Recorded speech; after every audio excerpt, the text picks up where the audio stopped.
Breaking news చూస్తున్నాం. ప్రకాశం జిల్లా గిద్దరులలో ఒక అమానుష ఘటన చోటు చేసుకుంది. అప్పుడే పుట్టిన శిశువును బకెట్లో పడేసి వెళ్లిపోయింది బాలింత.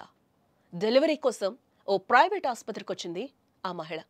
ఆసుపత్రిలోని వాష్రూమ్లో డెలివరీ అయిందా గర్భిణికి. అనంతరం బకెట్లో చిన్నారుని వదిలి వెళ్లిపోయింది. శిశువు ఏడుస్తున్న శబ్దాలు విని బకెట్ను పరిశీలించారు అక్కడున్న సిబ్బంది. చికిత్స కోసం వేరే ఆసుపత్రికి ఆ శిశువుని తరలించినట్లుగా తెలుస్తోంది. సీసీ ఫుటేజ్ ఆధారంగా తల్లిని గుర్తించే పనిలో పోలీసులు ఉన్నట్లుగా కూడా మనకి సమాచారం అందుతోంది. 9 నెలలు కనిపించిన బిడ్డను ఆ తల్లి ఎందుకో వద్దనుకుంది. నిండు గర్భిణిగా అతి కష్టం మీద డెలివరీ కోసం ఓ ప్రైవేట్ ఆసుపత్రికి వచ్చింది ఆ తల్లి. అయితే అదే సమయంలో వైద్యుల ఆసుపత్రిలో అందుబాటులో లేరు. దీంతో గర్భిణి బాత్రూంలో ప్రసవించింది.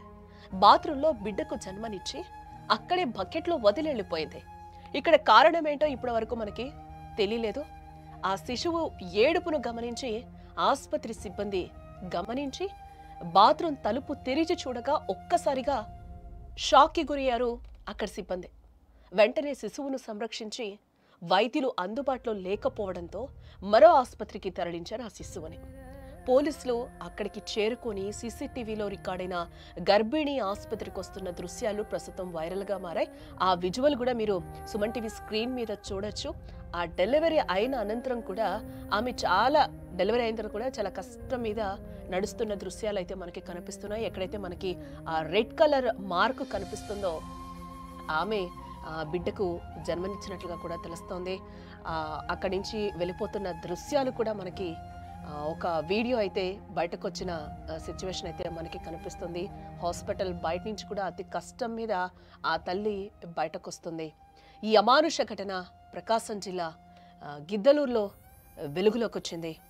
ప్రకాశం జిల్లా గిద్దలూరులో ఓ ప్రైవేట్ వైద్యశాలలో కాన్పు కోసం వచ్చి వైద్యులు లేకపోవడంతో వాష్రూమ్లోనే ఓ తల్లి మగబిడ్డకు జన్మనిచ్చింది. పుట్టిన శిశువును బాత్రూంలో బకెట్లో వదిలేసి వెళ్లిపోయింది ఆ తల్లి. శిశువు ఏడుపు విని ఆసుపత్రి సిబ్బంది సంరక్షించి మరో వైద్యశాలకు తరలించి చికిత్స అందిస్తున్నారు ఆ శిశువుకి. కాన్పు కోసం వచ్చిన సమయంలో తల్లి మరో వ్యక్తితో పాటు కలిసి వచ్చినట్టుగా కూడా గుర్తించారు. ఆ సీసీటీవీ ఫుటేజ్లో కూడా మనం చూడొచ్చు. వెనకాల ఒక అనుమానిత వ్యక్తి కూడా ఆ తల్లి ఎవరైతే ప్రసవించారో ఆమె వెనకాల కూడా ఒక వ్యక్తి నిదానంగా వస్తున్న ఆ వీడియోలో అయితే మనకి క్లియర్గా కనిపిస్తుంది. దీనికి సంబంధించి ఇంకా పూర్తి వివరాలు అయితే మనకి తెలియాల్సిందే. అసలు ఆ బిడ్డని ఎందుకు అక్కడ వదిలేసి వెళ్ళిపోయింది, అందులో మగబిడ్డకి జన్మనిచ్చి ఆ వాష్రూమ్లో బకెట్లో ఎందుకు పడేసి వెళ్ళిపోయింది ఆ తల్లిని, ఇది కూడా ఇప్పటివరకు ఇంకా మనకి తెలియాల్సిన విషయం. ఆ సీసీ కెమెరాల్లో రికార్డైన దృశ్యాల ద్వారా కూడా ఆ మహిళను పోలీసులు గుర్తించే ప్రయత్నం అయితే చేస్తున్నారు.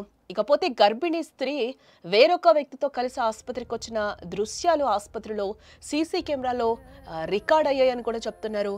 గర్భిణీ డెలివరీకి వచ్చిన సమయంలో వైద్యులు ఎవరు అందుబాటులో లేరు అనేది అయితే అక్కడ తెలుస్తోంది. ఆ తర్వాత గర్భిణీ వాష్రూమ్కి వెళ్ళి శిశువుకి ఈలోపే జన్మనిచ్చింది. ఈ విషయాన్ని పోలీసుల విచారణలో అయితే గుర్తించడం జరిగింది.